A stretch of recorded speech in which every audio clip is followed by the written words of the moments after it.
வணக்கம். தமிழ் ஃபுட் கார்னரில் இன்றைக்கி வாழைக்காயை வச்சு ஒரு டிஷ் பண்ண போகிறோம். வாழைக்காய் மிளகு பொடிமாஸ். இப்போ இந்த டிஷ்ஷை எப்படி பண்ணுறதுன்னு பார்க்கலாம். 3 வாழைக்காய் எடுத்து வச்சுருக்கேன்.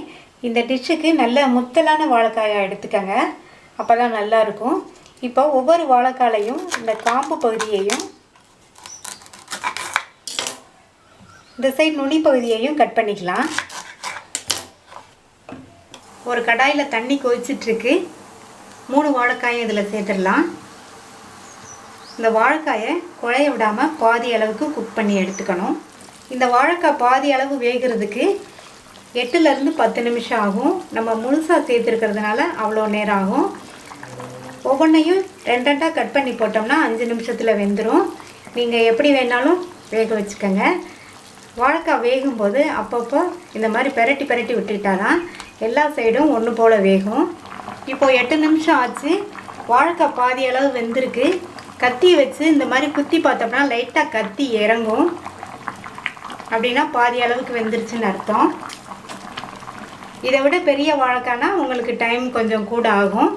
இன்னொன்று, நீங்கள் வாழைக்காய் வேக வைக்கும்போது நல்லா முங்குற அளவுக்கு தண்ணி சேர்த்து வேக விடுங்க. இப்போ ஒவ்வொரு வாழைக்காயையும் ஒரு பிளேட்டில் எடுத்து வச்சுட்டு ஆற வச்சிடலாம். வாழைக்காய் நல்லா ஆறிடுச்சு. தோலை உரிச்சிட்டு துருவிக்கலாம்.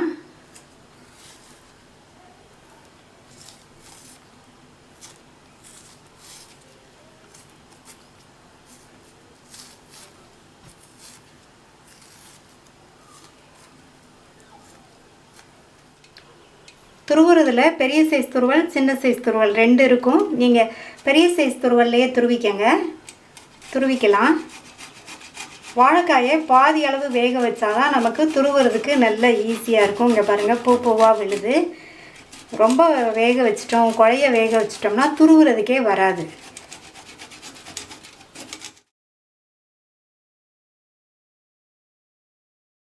இந்த பொடி மாஸ்க்கு ஒரு பவுடர் ரெடி பண்ணணும். அதுக்கு ஒரு வெறுங்கடாயில் 1 டீஸ்பூன் மிளகு, 1 டீஸ்பூன் துவரம்பருப்பு, இது 2ஐயும் வறுத்துக்கலாம். இந்த டிஷ்ஷுக்கு மிளகு காரம் தான், மிளகாய் எதுவும் சேர்க்கலை. அதனால் மிளகு உங்கள் காரத்துக்கு தகுந்தபடி சேர்த்துக்கங்க. மிதமான தீயில வச்சு பக்கத்துலேயே இருந்து இந்த மாதிரி பார்த்து வறுத்துக்கணும். அப்போ தான் ஒன்று போல் வறுபடும். ஓரளவு வறுபட்டுருச்சு. அது கூட 1/2 டீஸ்பூன் கொத்தமல்லி விதை, 1/2 டீஸ்பூன் சீரகம், கொஞ்சமாக சோம்பு ஒரு 1/4 டீஸ்பூன் சேர்த்துருக்கேன். இதையும் கைவிடாமல் கருகிராமல் வறுத்துக்கணும். வேகமாக வறுபட்டுரும். இப்போ நல்ல கரெக்டாக வறுபட்டுருச்சு. இதை உடனே ஒரு பிளேட்டில் கொட்டி ஆற வச்சிடலாம். வறுத்து வச்சது ஆறிடுச்சு. மிக்ஸி ஜாரில் சேர்த்து நைஸ் பவுடராக அரைக்காமல் லேஸ் குறக்குறப்பான பவுடராக அரைச்சிக்கணும். கடாயில் 1 டேபிள் ஸ்பூன் நல்லெண்ணெய் விட்டுருக்கேன். உங்களுக்கு பிடிக்கும்னா நீங்கள் தேங்காய் எண்ணெய் வேணாலும் சேர்த்துக்கலாம்.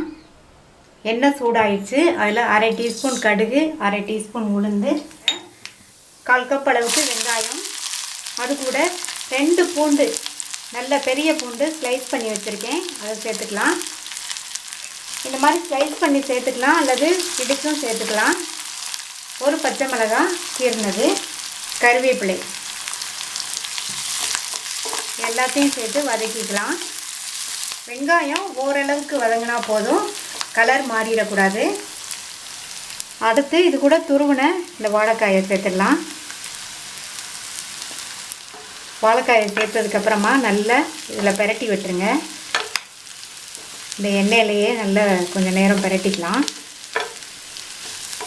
நல்லா பெரட்டி விட்டாச்சு. ஏற்கனவே இந்த வாழைக்காயை பாதி அளவுக்கு வேக வச்சுருக்கோம். இது இன்னும் கொஞ்சம் மட்டும் வேகணும். அதாவது ஒரு 3/4 பதத்துக்கு வேகணும். அது வரையும் இருக்கட்டும். இந்த துருவல் இப்போ 3/4 பங்கு அளவுக்கு வெந்துருச்சு. இதுக்கு தேவையான அளவு உப்பு சேர்த்துடலாம். சேர்த்துட்டு நம்ம பவுட்ரு பண்ணி வச்ச அந்த பவுடரை சேர்த்துடலாம்.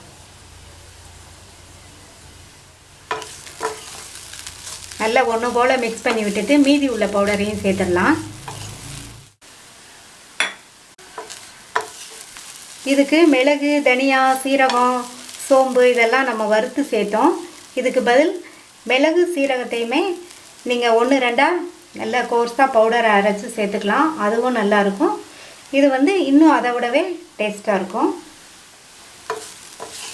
இது அப்படியே ஒரு நிமிஷம் போல் இருக்கட்டும்.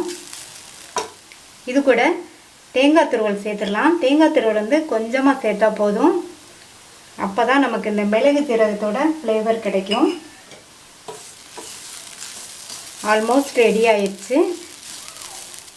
இது கூட அரை டீஸ்பூன் லெமன் ஜூஸ் சேர்த்துடலாம். இது ஆப்ஷனல் தான், நீங்கள் வேணுன்னா சேர்த்துக்கங்க.